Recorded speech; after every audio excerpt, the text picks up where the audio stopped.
Selain cocok dijadikan cemilan brem Madiun, kudapan manis berbahan dasar fermentasi tape ketan ini juga acap kali menjadi buah tangan untuk pelancong yang tengah berkunjung ke Jawa Timur.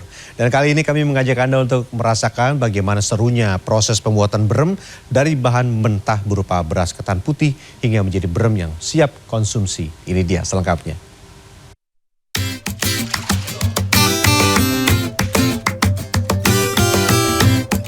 Ini kalau dibilang jadi brem masih jauh prosesnya.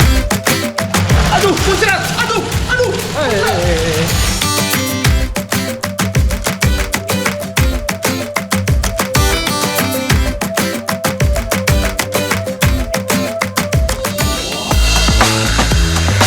Kudapan yang satu ini namanya brem.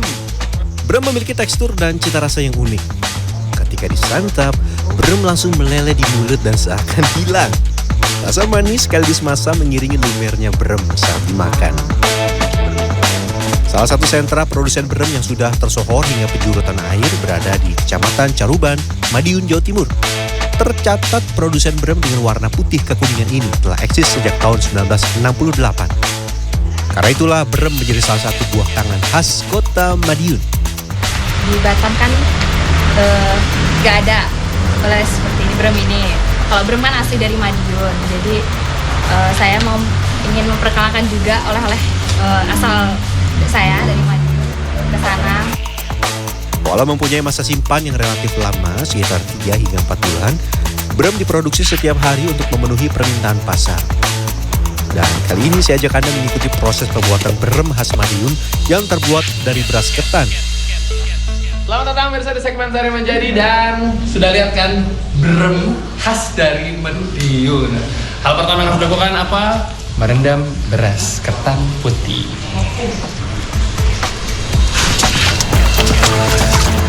Tapi udah dicuci bersih ya. Beras ketan harus direndam selama 4 jam agar ketika tanak tidak keras dan terlalu kering. Beras ketan yang sudah direndam kemudian cuci sampai air cuciannya tidak lagi kering. Setiap hari tempat ini mengolah 3 kuintal beras ketan putih menjadi brem. Dikukus kurang lebih selama 4 jam sampai matang. Beras ketan putih. Produsen brem di tempat ini masih menanak beras ketan dengan menggunakan kayu bakar. Asap kayu bakar memberikan aroma yang khas dan otentik. Ini setelah 30 menit, beras ketan putihnya tidak langsung dibikin sampai matang, tapi harus direndam dulu dengan air. Biar apa mas direndam pakai air mas? Biar empuk. Biar empuk. Aneh. Biar dan Penting untuk meningkatkan kadar air karena ketika proses fermentasi nanti hanya bagian air kukusan beras ketan yang akan diambil dan diolah menjadi brem. Setelah kurang lebih 1 jam, pindahkan beras ketan ke ruang pengeringan. Beras ketan akan terekspos dengan kipas angin hingga mendingin dan mencapai suhu ruang.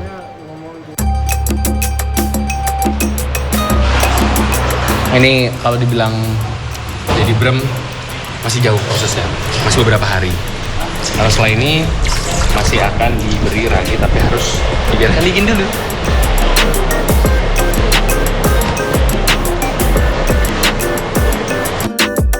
Tunggu beras ketannya dingin ya. Sebab bila ragi ditaburkan saat ketan masih panas, sel-sel ragi akan mati dan proses fermentasi tidak bisa berjalan.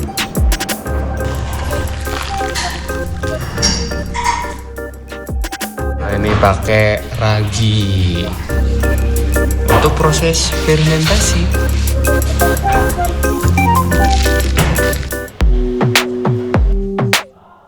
Beras ketan produksi pekan lalu yang telah terfermentasi menjadi tape ketan akan masuk ke dalam proses berikutnya.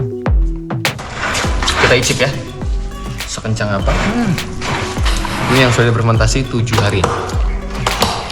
Aduh, Bu. Kalau hari ketiga itu manis mas. Hari ketiga manis, Ya. Kalau hari ketujuh Ada asam-asamnya. bukan agak Bu, ini asam banget Bu. Tuh, tar, sampai miring. tapi kebau sih. Ini miring aku. 7 hari adalah waktu yang ideal untuk proses fermentasi. Baik baik dari segi rasa maupun dari banyaknya air tapai yang dihasilkan. Dan rata-rata setiap 100 kg beras ketan putih dia bisa menghasilkan sekitar 60 liter airnya yang hasil fermentasi yang akan menjadi brem.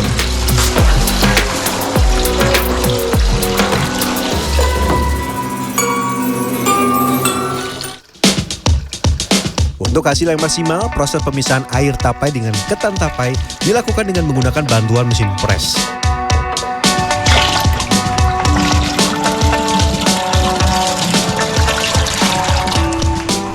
Sebelum kemudian dia direbus, disaring supaya memastikan tidak ada sisa-sisa dari beras ketan yang sudah diampas ya Pak ya. Jadi pas lagi dimakan nanti bremnya tuh ya bremnya udah ada krenyes-krenyesnya, karena memang brem yang dicari adalah bentuknya, teksturnya. Lumer.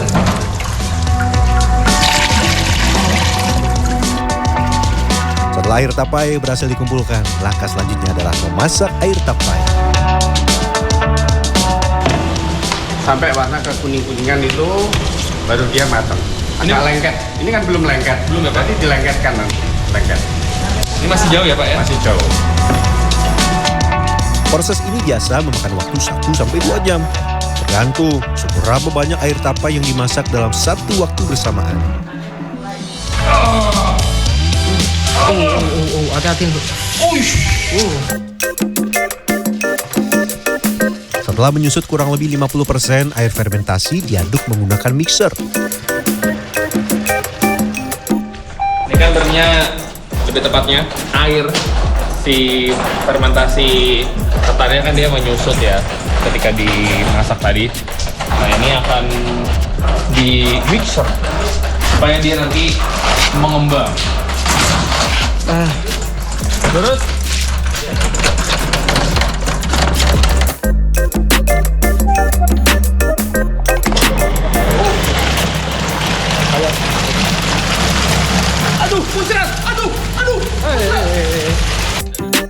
Proses ini akan membuat air tapai berubah menjadi pasta kental.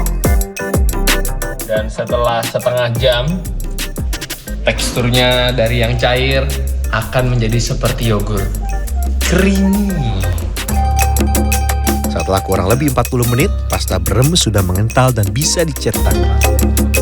Kita lanjut. Proses pencetakan brem sebaiknya dilakukan di ruangan sirkulasi minim udara. Nah, nanti akan saya jelaskan kenapa. Bu, izin dicet gak Bu?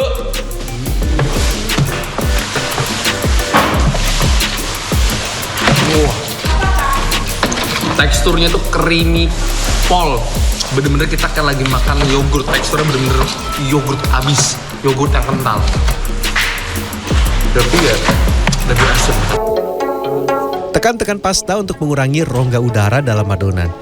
Ini bertujuan agar ketika digigit, brem tidak hanya memiliki tekstur lembut, namun terasa padat. Pasta brem kemudian diratakan dengan ketebalan sekitar 1 hingga 2 cm. Nah, ini alasannya mengapa brem baiknya dicetak pada ruangan yang minim sirkulasi udara.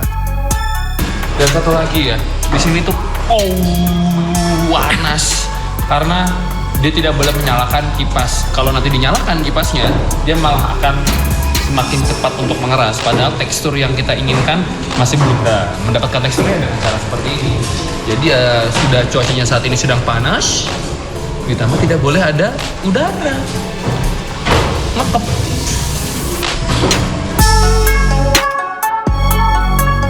Proses pencetakan memakan waktu cukup lama, kurang lebih 10-12 jam. Dan setelah didiamkan selama sehari semalam, bremnya sudah siap. Tidak keras, sudah siap proses selanjutnya. Setelah mengeras, brem akan diberi garis sebagai penanda besaran cetakan yang diinginkan. Ya, aduh, Nggak apa-apa. Nggak apa-apa. baru mulai proses packing. Gak apa-apa nih Mas? Nggak apa-apa. Oh ya, taruhin dulu ya. Kaget. Jadi tenaga dulu di sidah. setelah proses tadi. Emang kaget, kok gampang banget. Siap. Dalam sehari, tempat ini bisa menghasilkan 80 sampai 100 kg brem siap konsumsi yang dijual ke penjuru tanah air. Boom. Oh. Terus baru dipotek. Iya. Monggo dicontohin.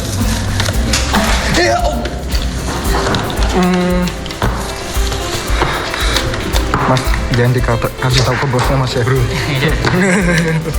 Kaget bro. Kaget bro. Sangat ringkih.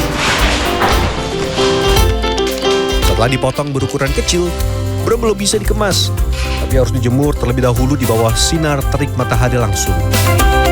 Karena si bremnya ini kan masih termasuk ringkih, jadi biar dia lebih padat dan juga mengurangi kadar airnya, dia harus dijemur dulu di bawah sinar terik matahari langsung. Berapa jam? 2 jam.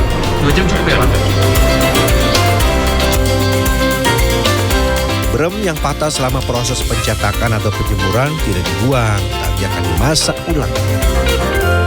Kira-kira bagaimana ya rasanya brem yang sudah selesai diproduksi hari ini? Dia langsung hilang, lembut banget di mulut. Tapi yang saya suka, dia nggak cuma berasa sisi masamnya aja, tapi manisnya juga dapat. Brem dijual bervariasi, mulai dari belasan ribu rupiah sampai puluhan ribu rupiah, tergantung besaran kemasan. Walau sudah dikenal sebagai salah satu buah tangan dari Jawa Timur, produsen brem tidak luput dari berbagai kendala yang membuat mereka merugi. Rugi kan nggak bisa 1 hari, biasanya 1 minggu itu kalau gagal 1 minggu gagal. Karena baru ketahuan. Iya, baru ketahuan kan masaknya sekarang kan minggu depannya baru ini. Jadi satu minggu gitu gagal. Tinggal ngitung aja. For your info, per tahun ini brem Madiun baru saja ditetapkan sebagai warisan budaya tak benda atau WBTB nasional oleh Kementerian Pendidikan, Kebudayaan, Riset dan Teknologi Kemendikbud-Ristek RI loh. Walau diproduksi di Kota Madiun, tapi jangan khawatir, brem mudah ditemui di sebagian besar toko oleh-oleh di Jawa Timur. Ada yang mau mencicipi? Rian Fernando, Dwi Agung Yuliarto, Madiun, Jawa Timur.